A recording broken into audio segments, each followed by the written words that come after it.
After returning from a week-long international trip, I was pleasantly surprised when my mother-in-law, Linda, called me with an air of victory. She mentioned something about a $30,000 windfall we had apparently saved. Confused, I tried to recall any recent instance where I had amassed such a sum. As a freelance jewelry designer, I maintain a savings account for unexpected expenses, but I certainly don't keep large amounts of cash around. My bank card was securely with me, and normally, no one else has access to withdraw such a substantial amount from my account. He gave it to me, so I took it from the sideboard drawer, Linda declared over the phone, leaving me bewildered. Before I could understand more, she quickly thanked me and hinted at counting on me for future financial help before hanging up. I was left puzzled about the missing $30,000 until Kevin, my husband, returned home and cleared up the confusion. It was a misunderstanding. However, a month later, Linda bombarded me with numerous calls. I chose to ignore them initially, but the constant ringing eventually compelled me to answer. Over 60 missed calls displayed on my phone screen was disconcerting. As I picked up, Linda's shrill voice filled the room, accusing me of ignoring her. Her tone suggested she felt wronged, but to me, it was merely the consequences of her assumptions. My life as Mary, a 35-year-old busy freelance jewelry designer wanting children but overwhelmed by work, is shared with my equally busy husband Kevin. He originally had a corporate job but now assists me in managing my growing design business. Early in our marriage, my designing gigs were sparse and we largely depended on Kevin's steady income. Now, as my business flourishes, our roles and responsibilities have evolved, but so have our challenges, like dealing with unexpected family misunderstandings about money.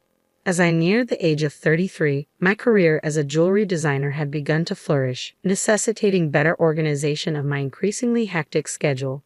Sensing the growing demands of my business, Kevin, who was well placed in his company and on track for promotion, made a bold decision. He resigned from his job to partner with me, applying his skills in management to our joint venture. Together, we secured contracts with prestigious international brands, enhancing both our professional and personal lives. However, managing success came with its unique set of challenges, particularly involving Kevin's mother, Linda. Living alone in the family home, she perceived our lives through a lens of luxury and often approached us with financial requests. "You always seem to be living so lavishly. I'm jealous," she would comment. As part of my role, attending product launches and dinners with executives was routine, yet Linda saw these obligations as mere leisure. Her requests grew more personal over time.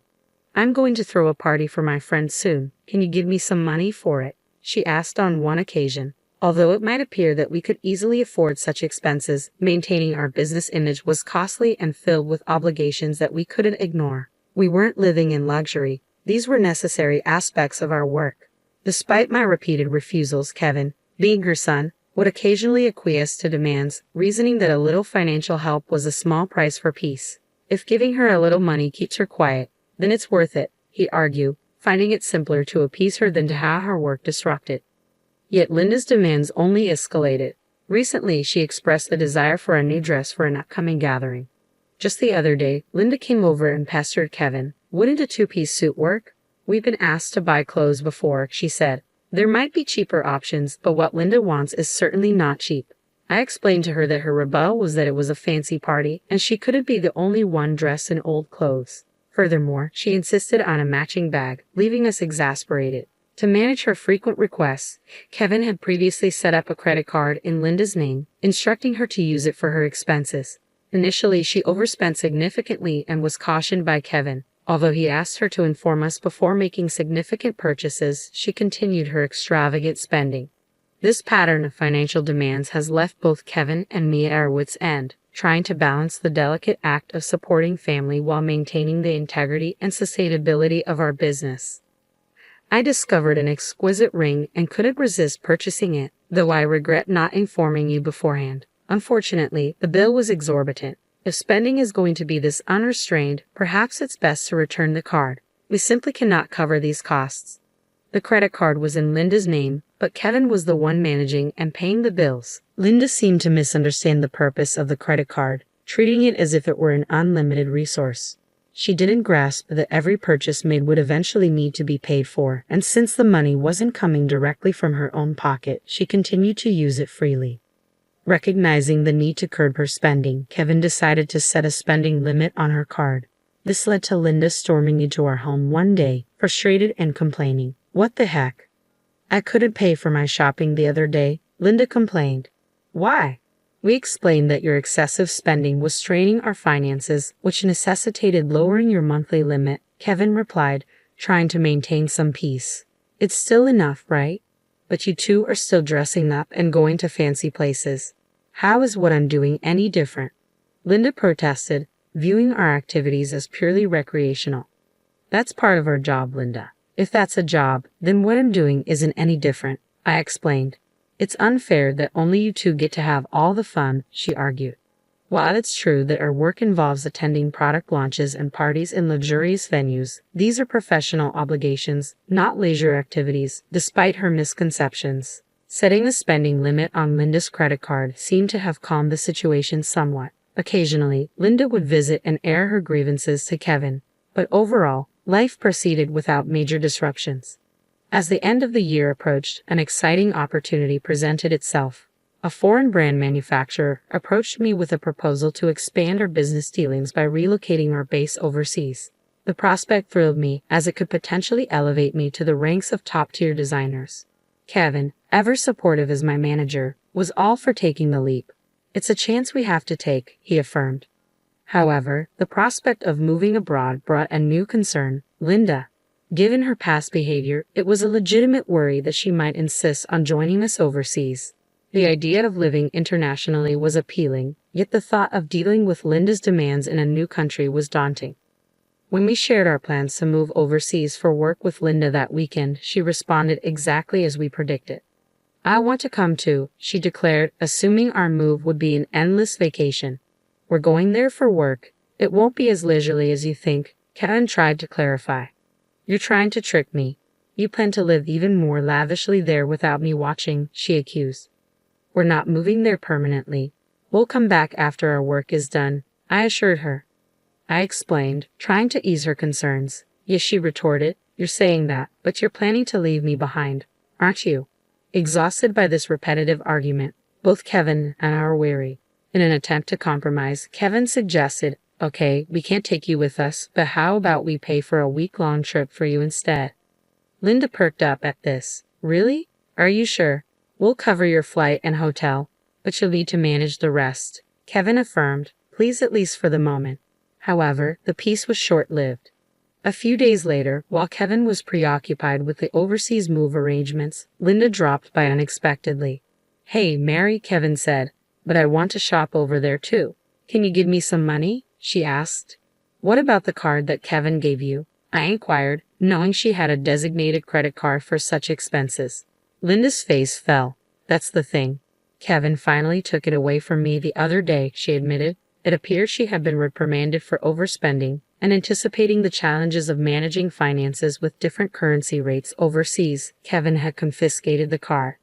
"I don't have that kind of money on hand either. I can't give you money without Kevin's approval." "Can you ask him?" I suggested, knowing full well Kevin's stance. "It's no use asking him. That's why I'm asking you," she pressed, raising her voice in frustration. Despite this, Linda did end up going on a 10-day trip abroad, which I assumed Kevin managed to fund somehow. Upon her return, she called me, brimming with excitement.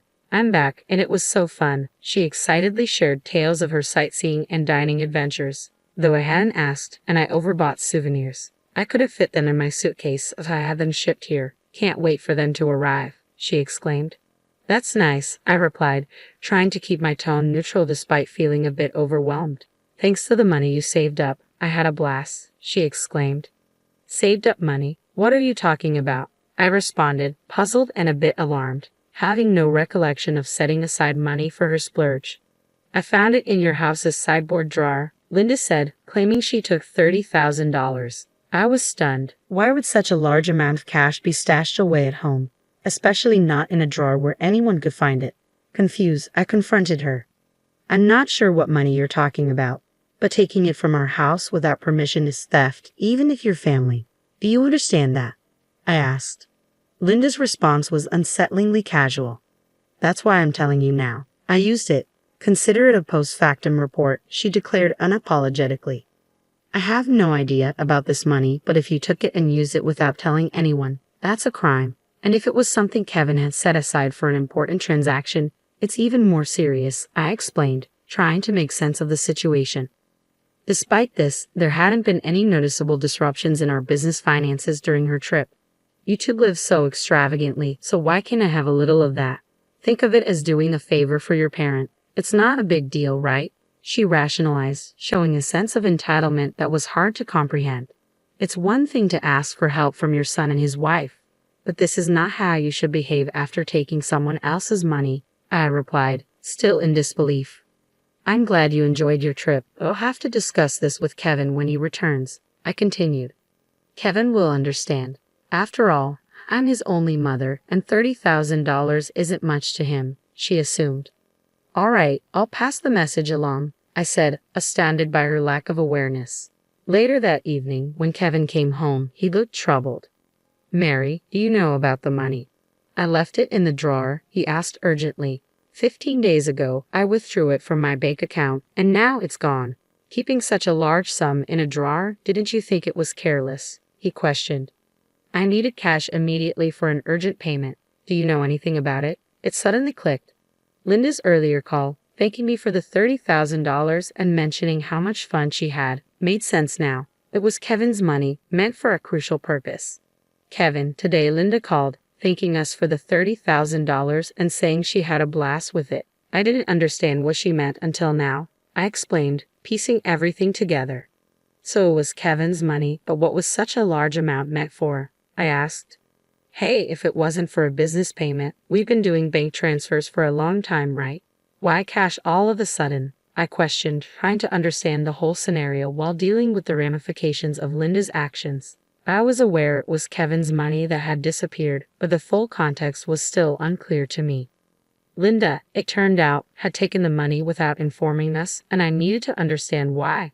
I asked Kevin, puzzled by the situation. Kevin began to unravel the backstory. After he had reduced the credit limit on Linda's card, she started secretly borrowing money from various sources, including consumer finance cards and credit cards she had opened without our knowledge. When Kevin discovered her growing debt, he took away all her cards and withdrew cash to settle her debts directly, aiming to bypass the banking system to keep our business accounts clean and maintain trust with our partners. This was also partly a farewell gesture as we're moving abroad and won't be around to manage such issues for her, Kevin explained. I plan to handle her debts discreetly to prevent our financial records from getting complicated.